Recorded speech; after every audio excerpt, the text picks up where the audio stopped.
Hi, everyone. This is Mark Weiss, photographer to the rock stars, and you're listening to Industry 45 Show. This is the Industry 45 podcast show with Shane Christopher Neal. All right, Industry 45 podcast show. And this super excites me because I grew up in the 80s in high school. This is what turned me on to rock and roll. It's why I became a rock and roll drummer.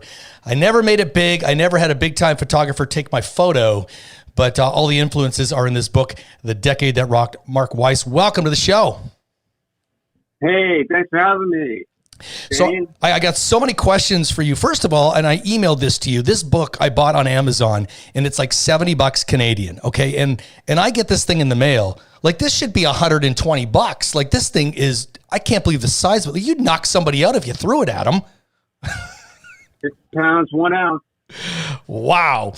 So let me ask you this as a photographer. When did you realize, this is something you were going to do for your life? I know as a youngster, you're taking photos, you're selling them outside Madison Square Gardens, but when did you really realize this is something I'm going to do for the next 20, 30 years of my life? I didn't decide that until after I shot for 30 or 40 years. Fair enough. Like, meaning like it just happened. Every day turned into a month, and it turned to a year, and then it turned into a decade. It didn't stop. And it's like, and then you look back 30, 40 years, it's like, hey, I got to do a book. I got to put my experiences down so I don't forget them. And that's what I did. It took me 5 long years to dedicate to sitting down with a couple of different writers and getting some interviews, some insight from rock stars that shared the same times with me to get their perspective of it and their memory of it. Because one of the things that if anyone has the book or gets it, I always refer to page 22 if I don't remember something, because on that page I talk about my early years, and when I was 12 years old, I had a motorcycle accident, and I ended up in the hospital and lost my memory. I didn't really realize it until later on that I couldn't remember things. So this book kind of enforces and helps me remember these times that I had through memories of my subjects and friends, and a little bit for me, believe it or not, but that's why it was so important. I do it, and I do it right. And I take it there was a lot of competition in this. I mean, you're shooting the biggest bands in the world. And I know, I went to LA 4 years ago. I met Neil Zlauzauer, and I know that he's been doing it for a long time. How did you work yourself into this space where you are able to take pictures of Van Halen and Bon Jovi and Poison and all these great bands? Because to me, that seems like an impossible thing to do. I really didn't think about it. I knew in the beginning that,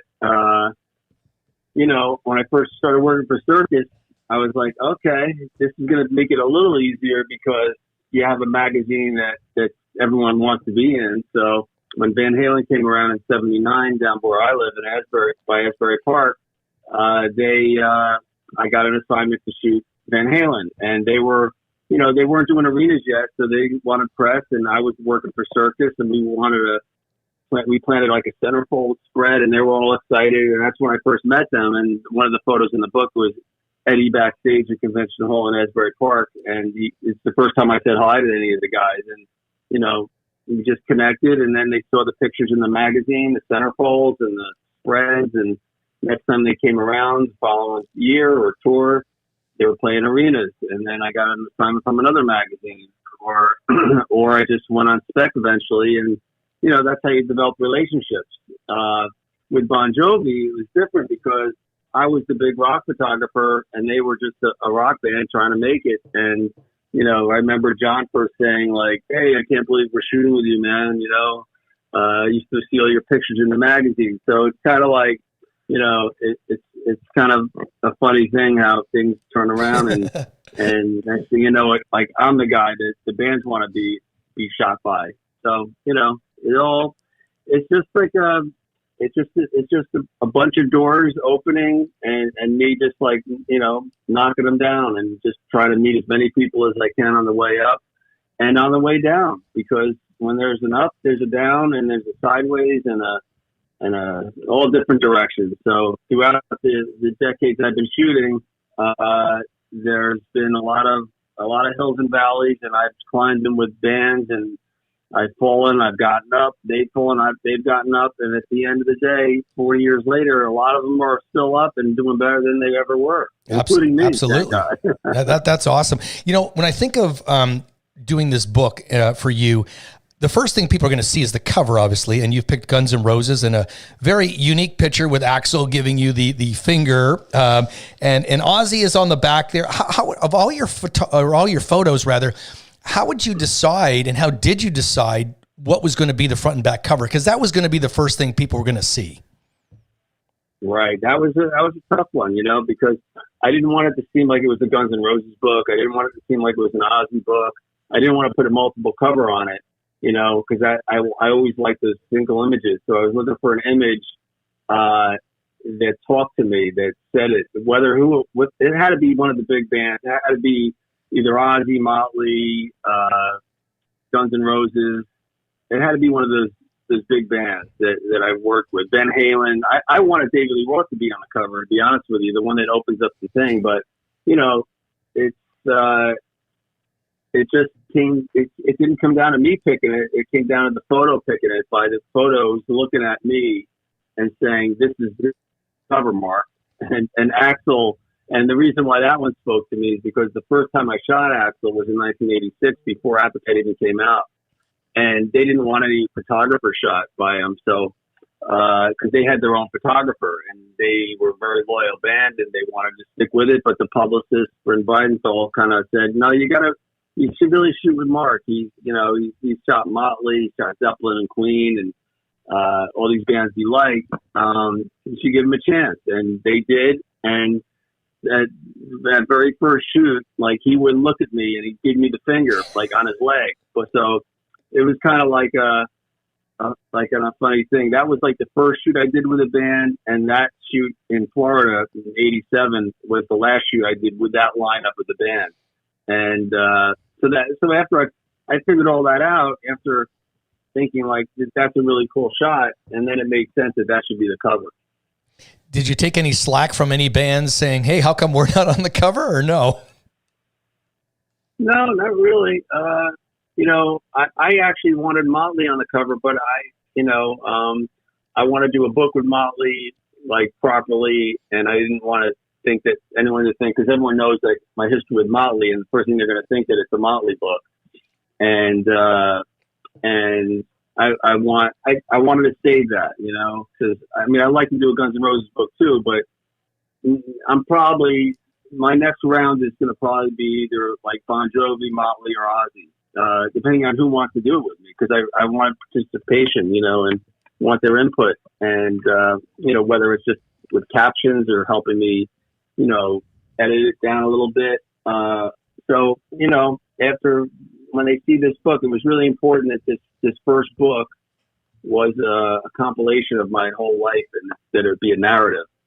It's just really important to me to put it out there as the first one. A lot of photographers, you know, they do their Motley Crue book or their Van Halen book or their Police or whoever they're like, you know, whoever they're in with, and then they kind of, they don't even put out one on their retrospect. A lot of photographers do, but I just wanted my first one to be like, all right, because people that don't know me will start to know me, and I have a lot of people that do know me. They do know me.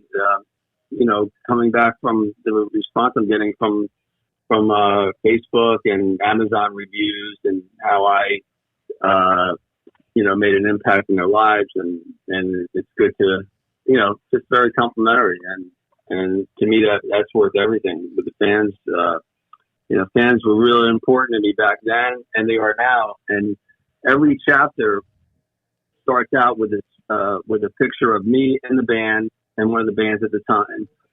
Just a picture of me, you know, in my studio or hanging out. And then there's a lot of laminates and passes. And then there's a fan photo of that, you know, one of the bands that are in that chapter. So everyone starts with that. And what I'm doing is I'm doing like a contest. Like, if you can Like right now, there's a Def Leppard contest. If you can, there's 3 girls, and one of them's holding a pair of panties, and they're probably like 17 or 16, and they have these smiles on their faces. And it's like, if any of those girls like can identify themselves and send me a message, a DM on Facebook, I will give them a print from that show of that photo, plus, you know, a photo of the band of Def Leppard that they were at. That's awesome. So, yeah, I did see you did that on social media. Get the word out. That's awesome. Do that.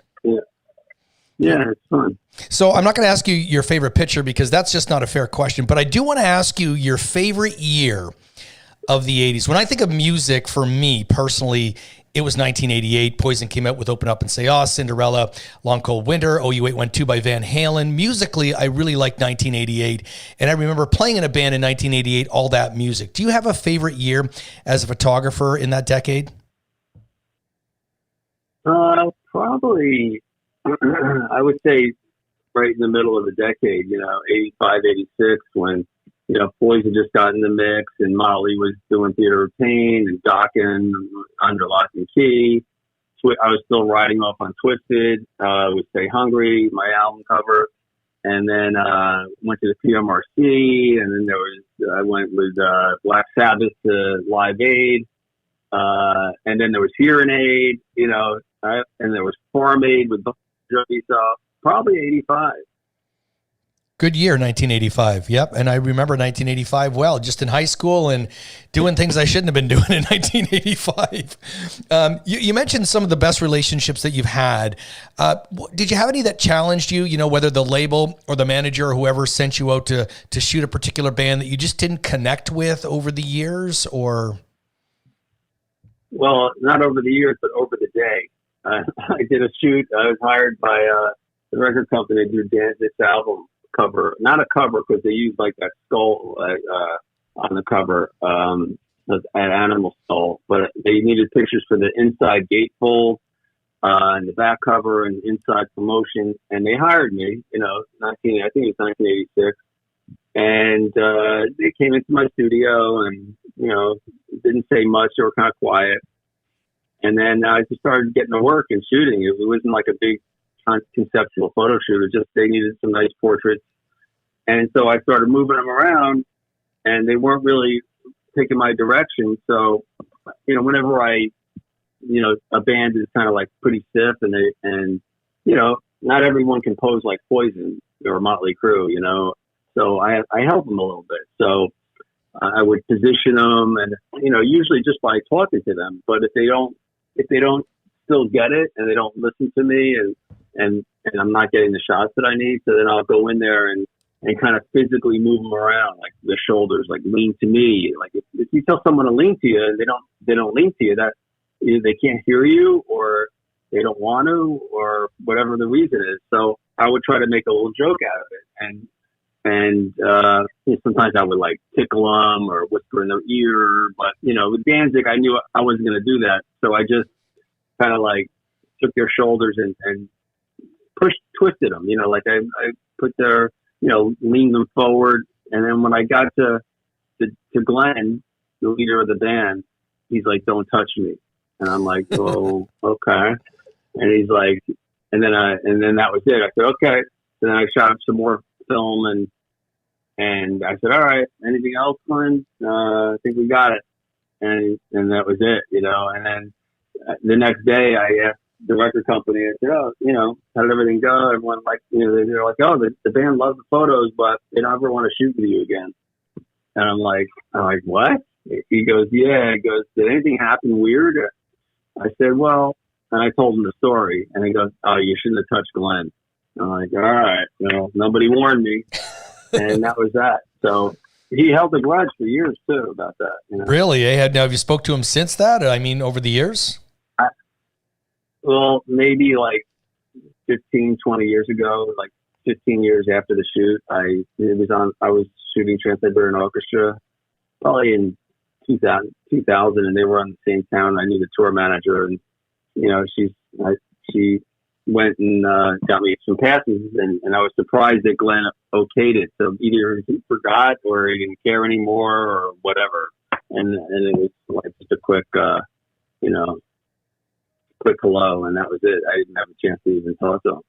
Can't make friends with everybody, no matter how hard you try. Eh? Talk to me about Ozzy Osbourne. Diary of a Housewife. That's an awesome part of this book. Where did that appear? Was it in Circus or one of the magazines? And kind of how did that whole thing come about? Talk to me about your relationship with him, because obviously you have a really good one. That was in Faces magazine, and we were just trying to come up. It was like a March issue, so it was around Mother's Day, and we were trying to come up with a concept. And they had a new album coming out, and wanted to do some promo, and Sharon wanted to do something a little different, and so we just did a play off of Diary of a Madman and called it Diary of a Mad Housewife, and we just kind of dressed them up in curlers, and Sharon got some clothes, some women's clothes, and brought to the shoot, and that's how we got that, And he's a good sport, from the first shoot we did with the pink tutu, which he wasn't crazy about at first. We've come a long way, and only a couple years later, and then you start having fun with it and embracing all this crazy stuff, and we've done quite a bit of crazy photo shoots. Page 131, one of my favorite photos, Tommy Lee at the US Festival. And a two-part question here. What do you remember about shooting at the US Festival? You got some great photos. And was there a favorite drummer that you shot? You don't have a lot of drummers in the book. I mean, there's a couple, but was Tommy Lee one of them? One of my favorites was always Ricky Rocket. And who in the band, like, was somebody more photogenic, like a bass player, a lead singer, because they're moving around? Were the drummers at the back? Did that really influence, what you wanted to shoot? Well, I always felt bad for the drummer because they always complain, like, no one ever shoots, they never get any pictures. So I always go out of my way to take pictures of them. Tommy is a no-brainer because he loves the camera, and he, so he's an easy one. So he's probably my favorite drummer to shoot. Ricky Rocket's fun to shoot too. So anyone that, has a vibe and, has an image and likes to have fun. I mean, that's what I gravitate to, whether it's a singer, a bass player, whomever. I gravitate to visuals, So, Brett Michaels, fun to shoot. Always like to shoot him. Vince Neil, Ozzy, of course. That's C.C. DeVille is always fun to try to catch. Ted Nugent, Steven Tyler, rock stars. Absolutely. And you mentioned a lot of Poison there, and on page 192, Flesh and Blood from Poison, which that to me was such a different look for Poison. They open up and say, the look for that album, same with the look with the Cat Dragged In, completely different, back when Flesh and Blood came out. And you shot that at, I believe, Little Mountain Sound Studio in Vancouver for the band, right? That was on the album. Right. Yeah. At first, like about 3 months before that, they had me come to LA, and I shot some pictures all day, and they weren't glammed out, but they weren't like that street either. They were like in the middle, and we spent all day taking these photos, and I don't know what they were going to use them for. Maybe their intention was maybe for the back cover. I don't know, but after a long day of shooting and a lot of different setups, I got ready to go home to New York, and I met a friend before I left. It had a few hours, and I said, let's meet at Johnny Rocket. And we kind of met down the street and walked over to Johnny Rocket. And on the way back after we ate, we went to our cars, and I actually had the film with me because I actually felt that the film was safer on me than in the car, which was a wrong move. And walking back to the car, my friend, these guys got out of a car. They stopped on both sides and surrounded us. It was broad daylight, and there was people walking by and driving by, and they had guns in our faces, and they were pistol whipping my friend, and the other guy had a gun on my back, and they basically just took all our stuff and ran. And one of the bags was all the film and my wallet and my flight. So, I went to the police, I called the police up and then filed a report. And then I called the band up and I talked to Brett, and Brett called me back and felt really bad. They got me a flight back a couple of days later and put some money in my pocket, and that was it. I thought they would be like, never want to talk to me again after, technically wasting their time and all that, but they felt bad. And then a few months later, they said, hey, we want you to come to Vancouver and do the photos for the album art. So they used the photo on the back cover. And when I got there, I was like, are you guys, when are you guys going to be ready? He goes, no, we're ready. And they didn't look ready, as you could look on the back of the exactly. cover. That's what I thought. So that's what they wanted. And that's what they got. And that was kind of it. They wanted to be down and dirty and not think about it. So when I think about it, though, is I'm buying at the time a CD, huge Poison fan, my favorite band, hands down. And I open this thing and I look at the back, and that's what stands out to me, right? Was the photo going, this does not look like the same Poison. It's completely different band. So it just, that image in my mind, and it's amazing when you put that into perspective that you're the guy to take that photo that's created that image, and how impactful, that is to people. And speaking of impactful, you did the Slippery When Wet cover that didn't happen, I guess, right? Tell me that story, because they changed the cover for Bon Jovi's album, because you did a number of photos, if I'm not mistaken, for it that never made this album. Yeah, there was it was called Wanted Dead or Alive at first, and the whole concept was them growing beards and doing a poster, like a wanted poster, and just call it Wanted Dead or Alive. And then they wanted it to be, they didn't want the beards on the cover, and then we came up with an idea to just make it the poster, and I would shoot them clean shaven in more of a rock clothes vibe, still with a little bit of a Western motif, in some kind of warehouse, and then we'd have that wanted poster in the background. And so, it's the whole big, each of the guys came to my studio one at a time. We threw a beer, took singles, and I put it together, weathered the poster. And then we took it to, then they flew me to Vancouver, they were recording, and then we did a big shoot up there. And that was it. We hung out, we partied, and went back. I went back to Jersey. And that's when they said they were going to change the title. Being reasons I'm not even sure about. But they had to change the heart of the title. Then they were going to call it Slippery When Wet.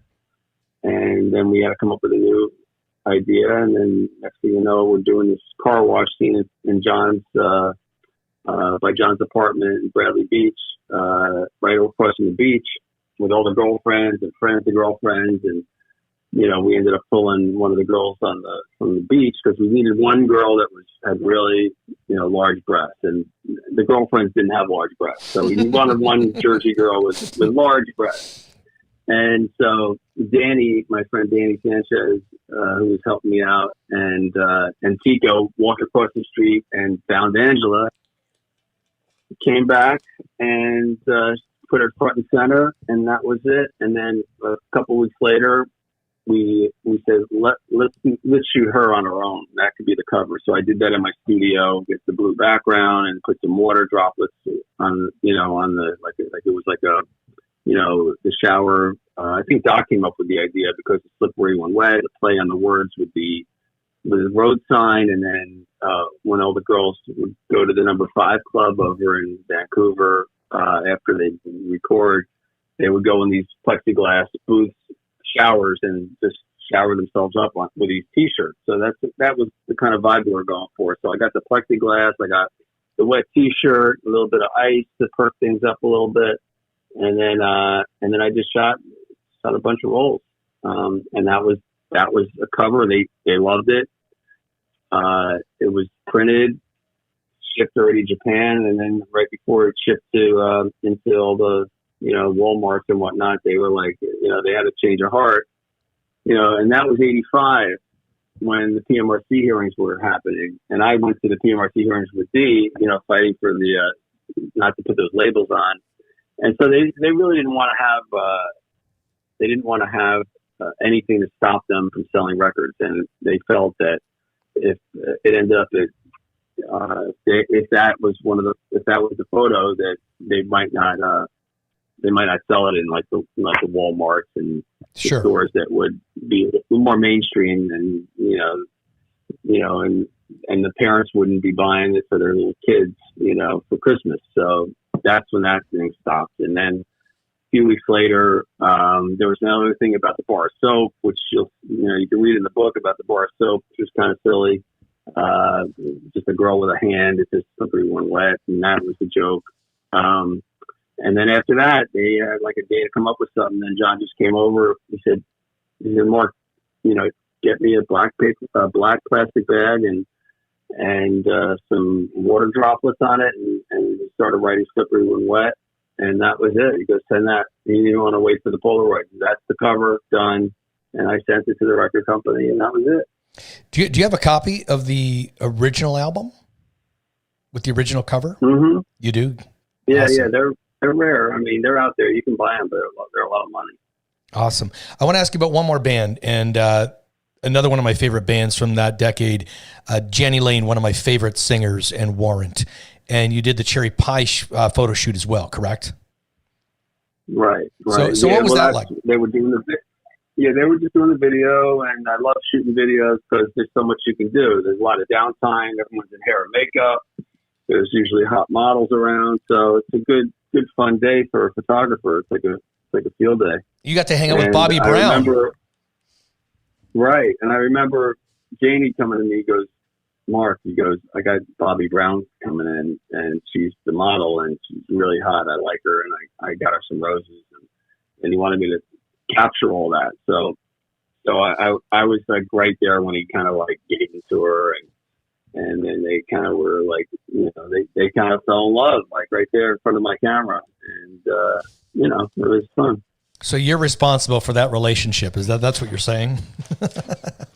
Well, I don't know I'm responsible, but I definitely documented it. Awesome. One final question for you. Are there any artists that back in that decade that you didn't work with that maybe you wish you had? Not really. I mean, I thought about that. I mean, maybe Pantera in the early days. I didn't shoot them until after the 90s, like 91, I think. And it would have been cool to shoot them when they were glammed out, like with Phil with the hair, high as anything, just like Axl and Sebastian back in the day. But not really. I get that question asked a lot, and I keep trying to think there's got to be someone that I didn't work with, but I really shot everyone that was pertinent and that I like personally. So I have to say no. Well, you know what? It's a great book, and I didn't know what to expect other than, it was a decade that really was a big part of my life. And I got this book, and I remember, again, it showed up at my house, and I went, holy shit, look at the size of this thing. And I just went through this thing, and it just brought back so many memories of photos I've seen from Circus and so many magazines.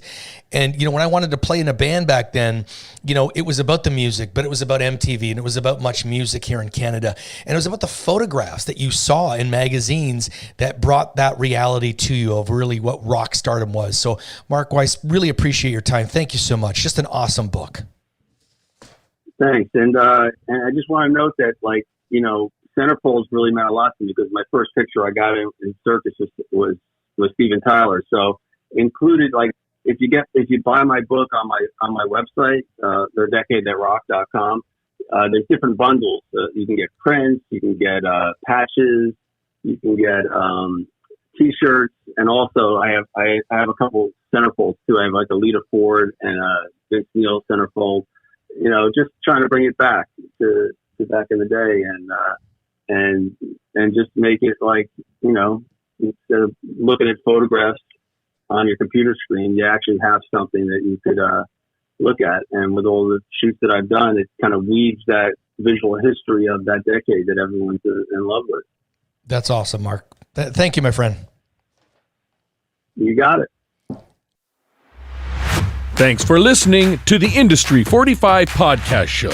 Check out all podcasts at gianttv.ca, giantfm.com, country89.com, and Giant TV Niagara on YouTube.